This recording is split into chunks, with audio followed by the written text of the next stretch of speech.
I was caught off guard when I opened that diary. The pages were yellowed. The smell of old paper invaded my nostrils, but what shocked me the most wasn't the physical aspect. It was the truth that was scandalously exposed there, like an open wound that I never knew existed.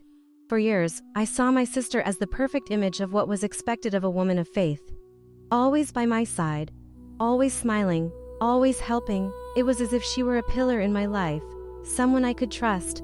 I remember the warmth of the sun coming through the window while we had coffee, laughing at small things, sharing secrets, but there was something in her eyes that I couldn't understand, a silence that echoed. It was on one of these ordinary days that, by a twist of fate, I found the diary. The weight in my heart increased as I opened it. The words began to dance before my eyes, revealing a story I could never have imagined, a story of pain, of loneliness, of a deafening scream that was hidden behind the mask of joy she wore. She talked about the internal struggle she faced, the feeling of not being enough, the pressure of being the perfect sister. I never knew. But, for some reason, what struck me the most was one sentence: "Sometimes the love I hope for never comes." At that moment, the world around me stopped. Those words resonated within me like a distant echo. How could I have been so blind? How did I manage to live beside her without noticing her scars? And then, the revelation that took my breath away. She didn't feel loved. Instead of support and understanding, she found judgment and expectation. What should have been a welcoming home turned into a place where she felt constantly inadequate. Her pain was the pain of so many others, a pain that wasn't seen but was there, pulsing in every silence. At that moment, I realized that the greatest injustice was the hypocrisy that surrounded our religious life. That community, which presented itself as a safe haven, was actually a prison for her. The weight of expectations became unbearable, and the quest for acceptance drove her away from who she really was.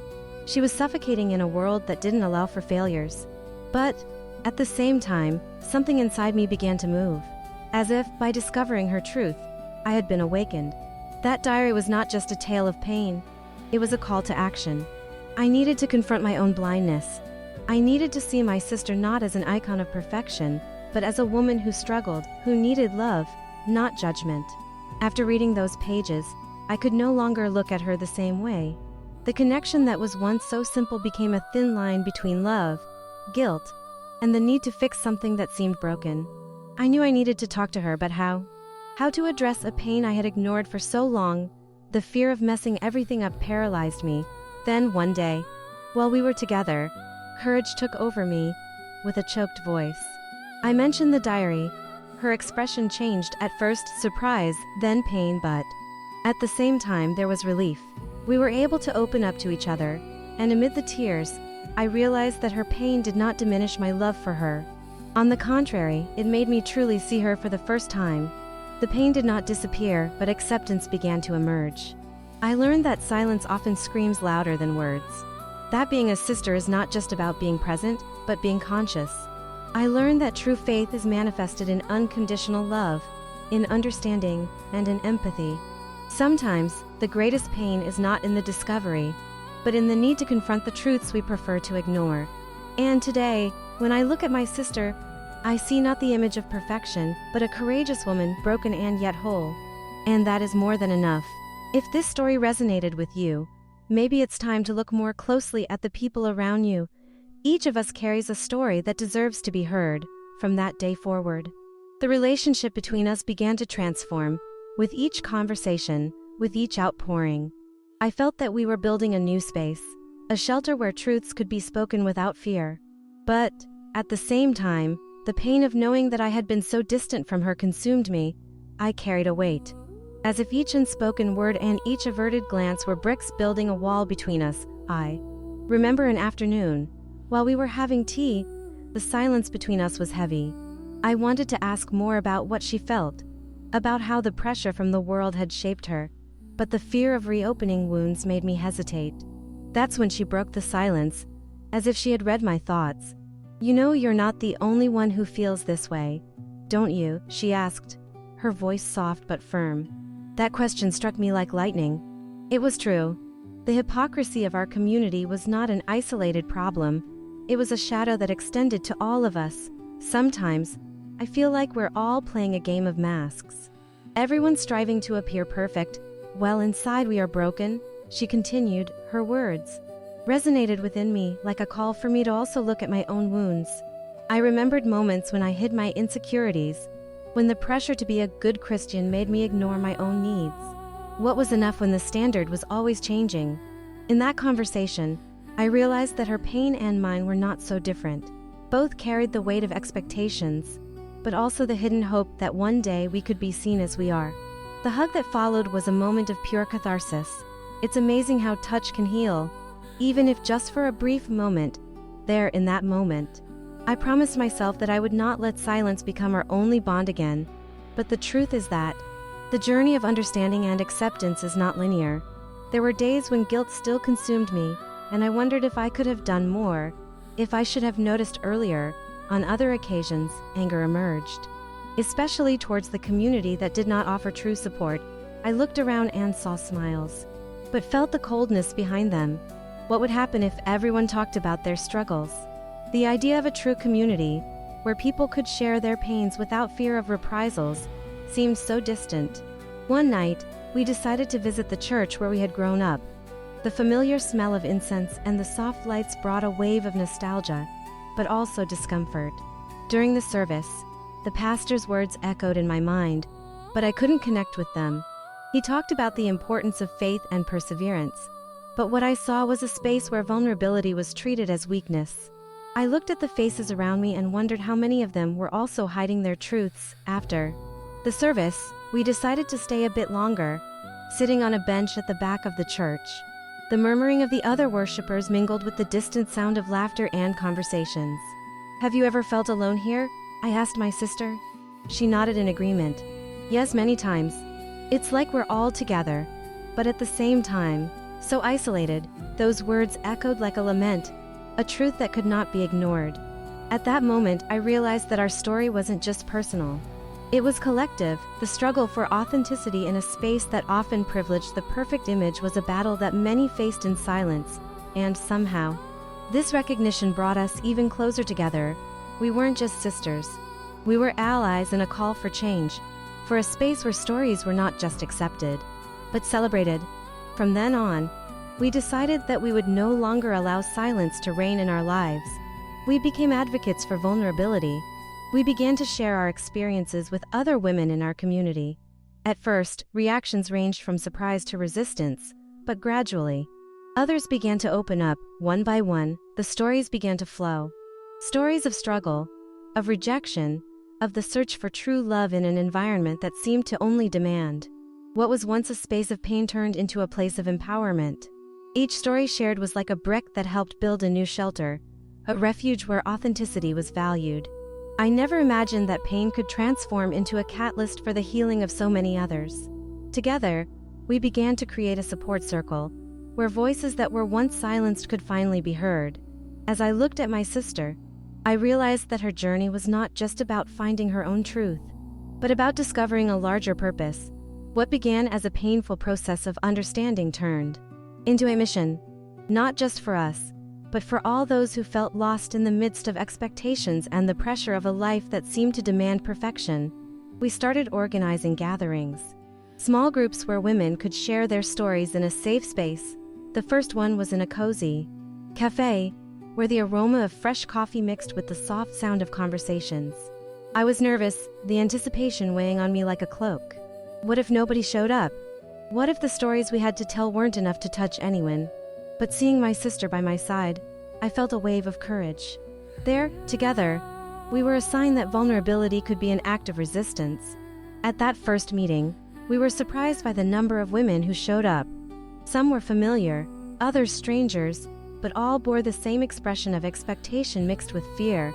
When we began to speak, the voices emerged like a flow of water that had previously been dammed. Each account was a piece of pain, a cry for understanding and love. One woman spoke about her marriage that crumbled under the pressure of being a good wife. Another shared her struggle with depression, hidden behind forced smiles. What started as a circle of venting quickly transformed into a space of acceptance and empathy. There, I realized that each story was a seed of transformation. The tears that fell were not just of sadness, they were of liberation.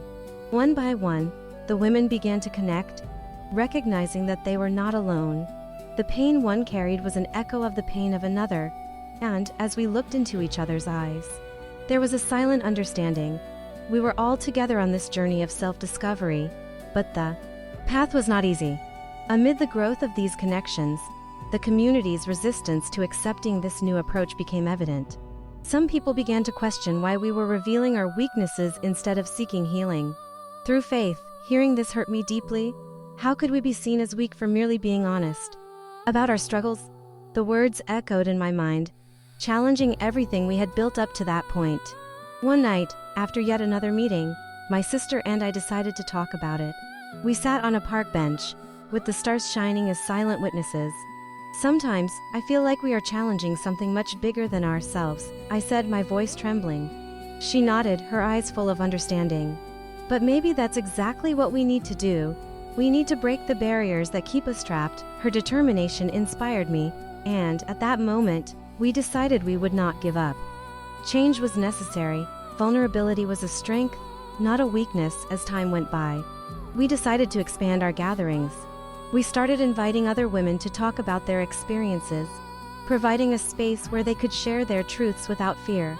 A woman who had gone through an experience of emotional abuse became a powerful voice, bringing to light issues that were often overlooked.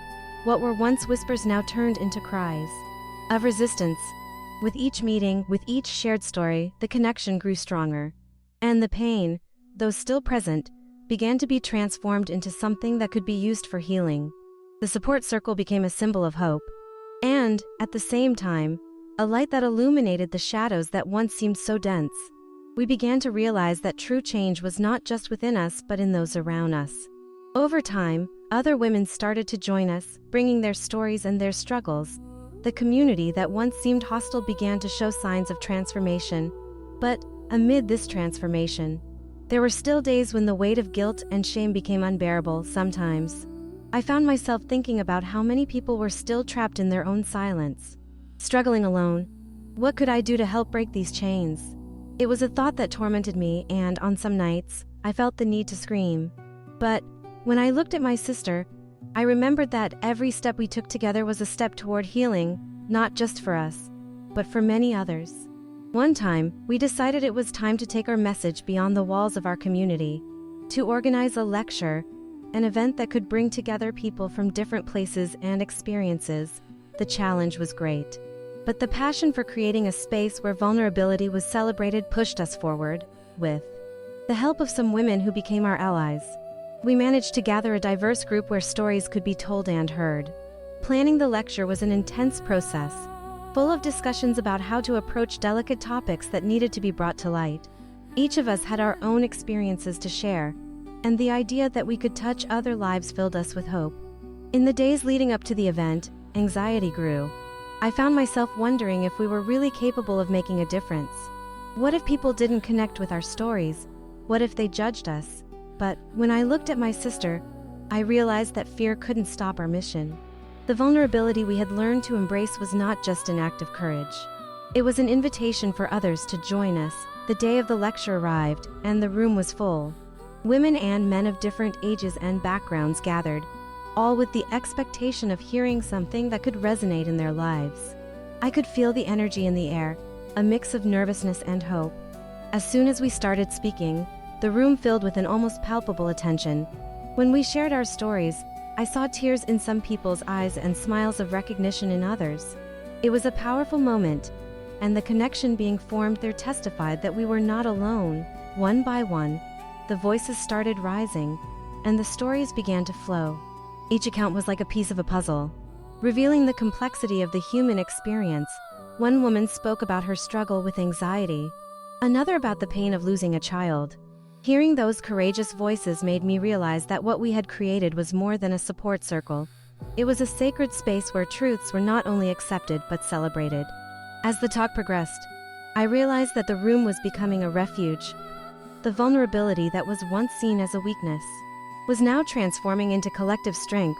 What had been a space of pain was becoming a space of empowerment, where each shared story was a validation that the struggle was real, but also that healing was possible.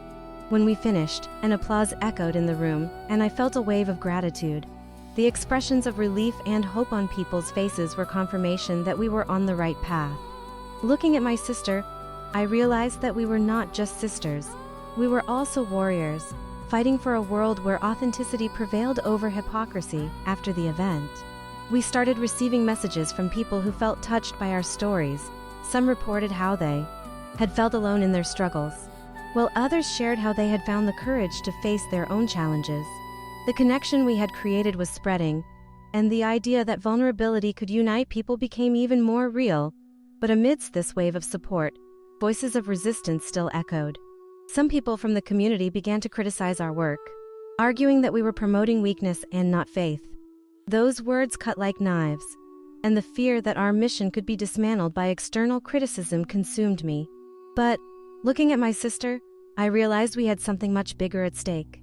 What we were doing was not just for us, it was for all the women trapped in similar silences. We decided that we would not let criticism divert us from our path. Instead, we turned that pain into fuel for our mission. We started planning even bigger gatherings, where we could invite experts to talk about mental health, acceptance, and the importance of vulnerability. The idea was to create a space where faith and authenticity could coexist, where people could understand that struggle does not diminish faith, on the contrary, it can strengthen it. The gatherings became a tradition in our community. Every month, we brought together a diverse group of people willing to share their stories and listen to others. The environment transformed into a safe space where pain could be expressed without fear of judgment. What once was a whisper now became a cry of resistance against the hypocrisy that had hurt us so much. As time went by, resistance began to dwindle. Some people who initially criticized our work started to join us, recognizing that they too carried their own scars. The transformation I wished to see in our community was happening, and I felt we were just getting started. But even amid growth and transformation, there were days when the pain was still palpable. There were moments when the shadow of guilt and fear emerged, making me question if we were really doing the right thing. When I felt this way, I sought out my sister. We would talk, vent, and together, we found strength in each other's words. It was a reminder that even in difficulties, we were stronger together. One day, while we were walking in the park, the light breeze caressed our faces. The sound of the leaves dancing in the wind seemed like a whisper, an invitation to reflection. Have you ever stopped to think that all of this could have been different if we had talked before? My sister asked, breaking the silence that enveloped us. Her voice was laden with a melancholy that I knew well. It was the same pain I felt, a mix of regret and hope. Sometimes I feel like we wasted so much time, I replied, looking at the ground. But at the same time, I don't know if we would be here now, doing what we do, if we hadn't gone through all of that. At that moment, I realized that every tear shed, every word left unsaid, had shaped us. Pain had been a stern but necessary teacher. As we walked, we started discussing the stories we still needed to hear. There were so many voices around us, so many experiences waiting to be told. We need to do more, my sister said, her determination resonating in her words. We can't stop here. There are so many women who still feel alone. I agreed, feeling the same burning flame inside me, the desire to create a larger movement. To make vulnerability a symbol of strength grew each day. We returned home with the idea bubbling in our minds. We began to plan a larger event, a conference that would bring together women from different backgrounds and experiences, where each could share her truth. At first, the idea seemed daunting. The fear of the unknown and the possibility of failure loomed over us like a shadow, but the passion for what we were trying to build was stronger than any hesitation. In the following days, we worked tirelessly. We researched locations, contacted inspiring speakers, and created a publicity plan. With each step, the anxiety grew, but so did the excitement. What once seemed like a distant dream was now coming to fruition. We began to receive registrations, and the number of women interested in participating was surprising. Each confirmation was like a ray of hope, as if the universe was telling us we were on the right path. When the day of the conference finally arrived, the room was full. Women of all ages gathered, each with their own story, their own scars. The atmosphere was charged with anticipation. I looked at my sister and saw the same sparkle of enthusiasm and nervousness in her eyes. "We're doing this," I said, holding her hand. She smiled, and at that moment, we knew that regardless of what happened, we had already won by creating a space where authenticity was valued. The speakers began to present, sharing their stories with courage and vulnerability. I listened attentively, absorbing every word. One woman spoke about her struggle with depression, describing how, for years, she felt invisible. Another shared her experience of abuse and how faith helped her find the strength to rise again. What seemed like pain transformed into empowerment, and the tears that flowed were of relief and liberation. After each account, the room filled with applause, but also with respectful silence. It was as if each woman was recognizing the other's pain, as if we were all connected through our experiences. What was once a solitary struggle now became a collective effort. I looked around and saw tears of empathy, smiles of understanding, and a sense of unity that I had never felt before. At the end of the conference, we created an open space for other women to share their stories. Some hesitated, but one by one they began to speak. It was as if the room was filled with a deep understanding that we all deserved to be heard. Each account was an echo of pain but also of hope. I realized that vulnerability was truly the key that could open doors to healing. When we finally closed the event, a wave of gratitude washed over me. I looked at my sister, and we hugged tightly, knowing we were no longer the same. We had built something significant, something that could impact lives beyond those present in that room. What started as a personal calling had transformed into a collective mission, and I knew this was just the beginning. In the days that followed, we received thousands of messages from women who felt touched by the event. Some shared how they had found the courage to speak about their own experiences, while others reported that, for the first time, they felt seen and heard. It was as if we were creating a movement, an awakening of silent voices that finally found space to manifest themselves. But, at the same time, resistance still existed. Some people in our community continued to criticize our work, undermining our journey. The voices that said we were promoting weakness instead of faith seemed to echo more strongly. And I found myself fighting against the tide of criticism that insisted on pushing us back. The fear of being seen as a traitor to the faith was slowly growing, like a shadow that crept in. But at the same time, there was something inside me that refused to be silenced. One night, while reviewing some supportive messages, one in particular stood out. It was from a woman who had attended the conference and who, after years of feeling invisible, decided it was time to share her struggle with the community. She described how the pressure to be perfect had driven her away from her true essence. And I felt that those words were a reflection of so many others that had already been said in our support circle. Her courage inspired me. It was a reminder that every act of vulnerability could transform into a beacon of hope for someone else. With this in mind, my sister and I decided that we needed to do something more. Conversations about faith and vulnerability couldn't stop. We needed to create a space where people could feel safe to speak openly about their experiences. So, we began to plan a new event, this time focusing on bringing experts who could talk about mental health, spirituality, and acceptance. We wanted the message to be clear: vulnerability is not a sign of weakness, but a bridge to understanding and healing. As we organized the event, the resistance continued. Some people in the community started spreading rumors about us, claiming that we were seeking attention and destabilizing others' faith. It was painful to hear this, especially since we knew our only goal was to create a space of love and support. But instead of letting it shake us, we decided to use these criticisms as motivation. The pain we felt transformed into determination, and with each passing day, the desire to make a difference grew. The new event was scheduled for the end of the month, and expectations were high. The day finally arrived, and the space was filled with unfamiliar faces, but also many we already knew. A feeling of nervousness and hope lingered in the air. When the event began, the speakers shared their stories with such sincerity that we could feel every word resonating in our hearts. One of them spoke about her struggle with depression, how she had felt isolated and unsupported, but when she opened up, she found a group of people willing to support her. The room was silent, absorbing every account. With each new story, it was as if a weight was lifted from the environment. Women who had previously felt alone began to connect, and what was once a space of pain transformed into a place of empowerment. When it was our turn to speak, I looked around and saw tears of empathy and smiles of understanding. I spoke about how each of our pains and struggles were interconnected, and how, by uniting, we could create a movement for change. The sense of belonging was palpable, and the connection between us seemed stronger than any criticism we might face. After the speeches, we created an open space for other women to share their stories. What began as a small circle quickly expanded, and one by one, voices began to emerge. Each story was an echo of pain but also of hope. One woman stood up and shared how, after years of emotional abuse, she finally found the courage to leave her toxic relationship.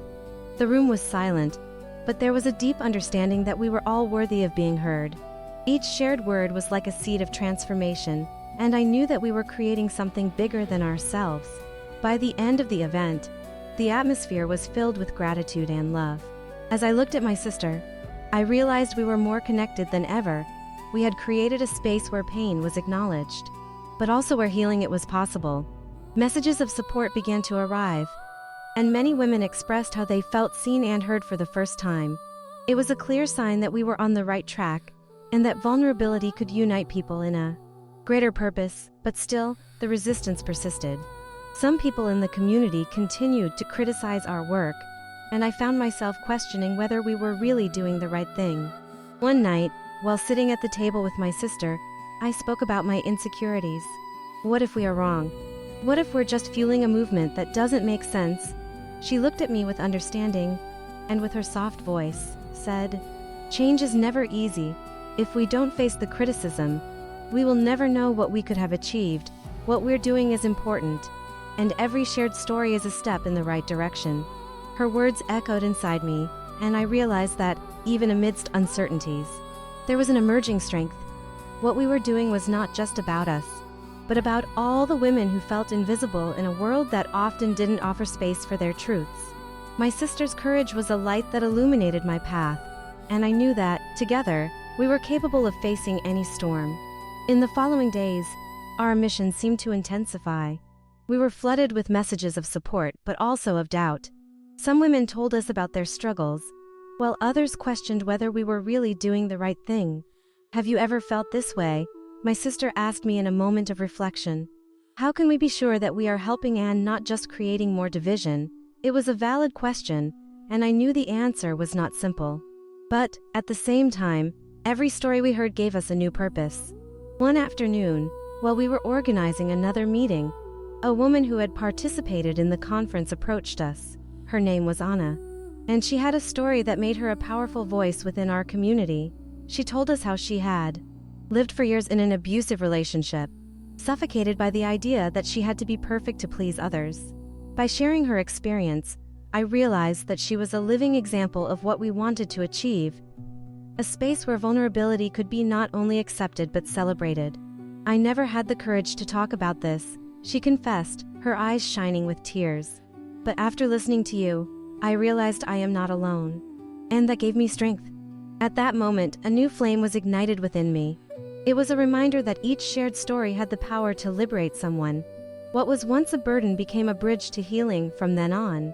We decided that we needed to include more voices in our meetings. The idea of creating a discussion panel where women could share their experiences and connect with each other began to take shape. We wanted each one to feel that her story mattered and that together, we could build something greater. It was a bold step, but we were determined as we planned the next event. Some voices of resistance started to manifest once again. The pressure to maintain the image of perfection in our community was still strong.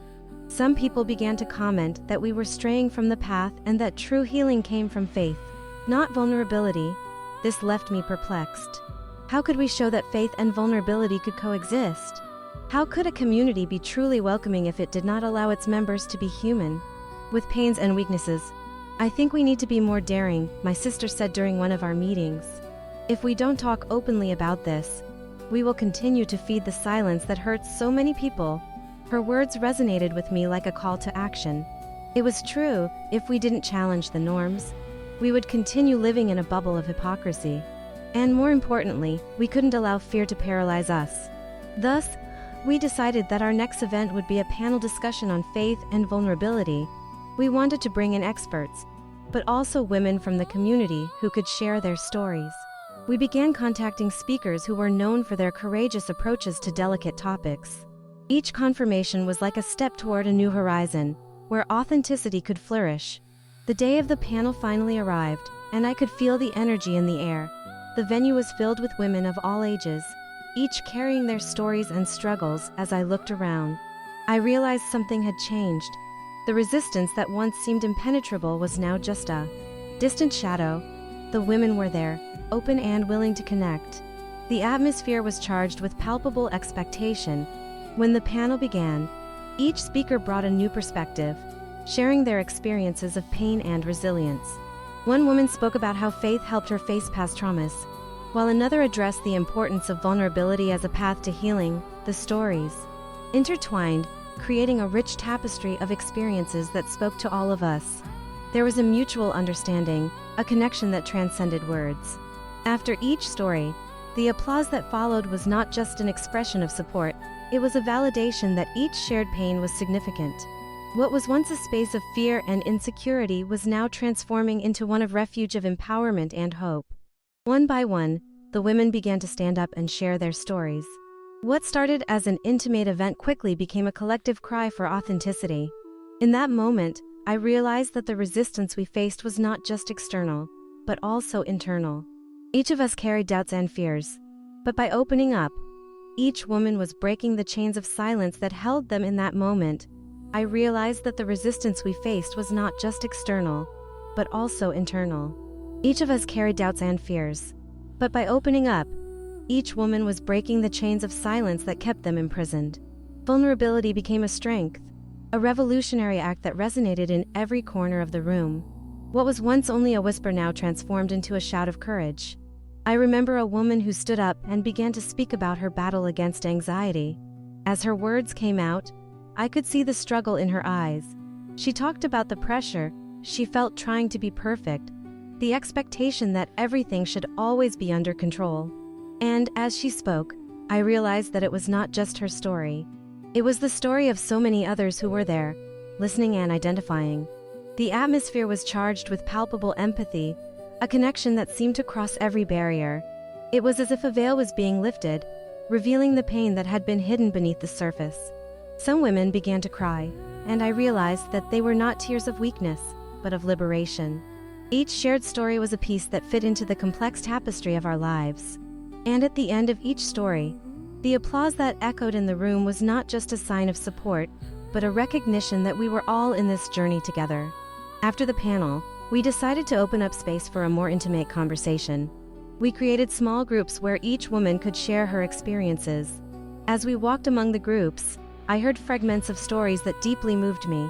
One woman spoke about how faith helped her overcome the loss of a loved one, while another confided about her struggle to accept her identity in an environment that often didn't welcome her.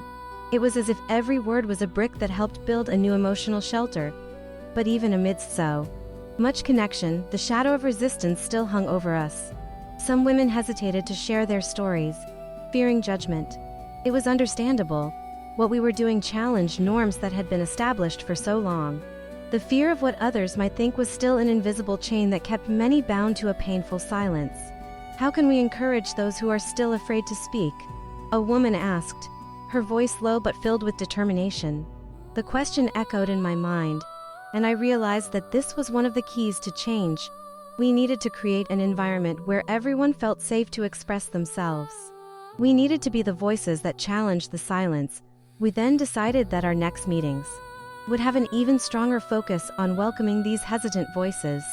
We created a space where every story, no matter how small or big, would be celebrated. We started promoting workshops where women could explore their emotions through art, writing, and music. The goal was to give them tools to express what they felt so that they could connect with their truths in a way that was accessible and liberating. The first of these meetings was held in a small art studio. The smell of paint and fresh paper filled the air, and the atmosphere was charged with expectation. As we entered, I saw familiar faces and others that were new. Some women were visibly nervous, but there was a glimmer of hope in their eyes. During the workshop, we encouraged everyone to be carried away by creativity. The instructions were simple: Don't worry about perfection, just express what you feel. As I watched each one engage in the process, I was overwhelmed by a wave of emotion. Art became a channel, a means of communication that transcended words. Some women painted, others drew, and others wrote. I remembered how, for a long time, I had stifled my emotions in deafening silence. What was happening there was a true silent revolution, a manifestation of courage that echoed in every brush stroke and in every written word. At the end of the workshop, we created a space for participants to share what they had created. Some showed their works, while others read their texts. Vulnerability was on display, and I saw how each gesture, each word, was an affirmation that they were worthy of being heard. Fear was present, but the strength of the community was even more so. That room had become a shelter where each woman could be authentic, where pain and beauty coexisted. At that moment, I realized that the transformation we had initiated was not just about us.